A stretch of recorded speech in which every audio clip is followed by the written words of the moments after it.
So what you can see in front of me is the illustration that I am going to be colouring for the purposes of this tutorial. I have hand drawn the illustration with pencil, and then I used drawing pens to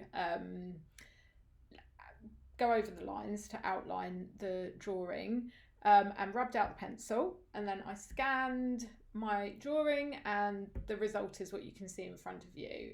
My scanner scans it as a TIFF file. What I have done is made sure that the format of the drawing, the mode, if you go into image mode, is now RGB colour for the purposes of colouring it in, or if you require it to be CMYK, you can make it CMYK. So the first thing that we need to do is, at the moment, as you can see here in my layers panel, this is just one image, one flat image on one layer. So the white background and the black of the pencil are all in one layer.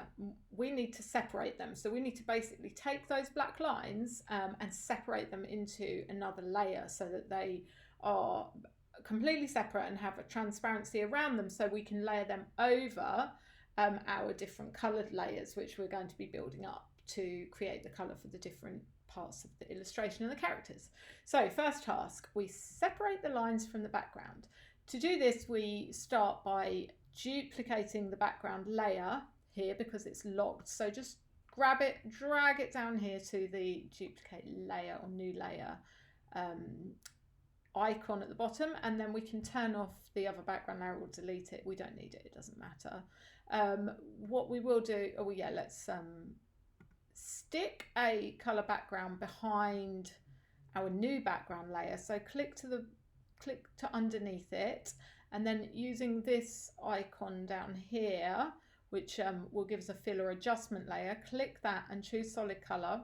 We're not going to be keeping this layer, it's just so we can see what we're doing. So it doesn't matter what colour you choose, but choose a colour that can go behind our line layer, which we're going to create. You won't see it at the moment because it's hidden, because our new layer with our white background and black lines is on top of it, but we're about to change that. So what we need to do next is to select our lines, and to do that we have to open our channels layer.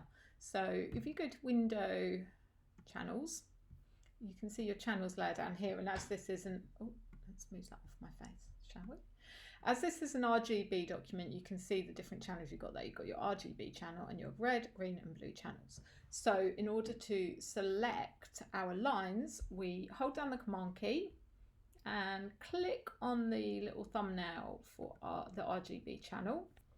That has selected everything except the lines. So what we need to do is, up in our menu at the top, we need to go to Select, Inverse, and we inverse that selection. So it's now selected our lines. Anything that's black that we have drawn there, or anything that has any colour that we've drawn there, is now selected, and all the white stuff is not selected. So back in your layers window, I want you to create a new layer. So click the little lines on the top right and select new layer. Let's call this layer lines, because this is where our black lines are going to be.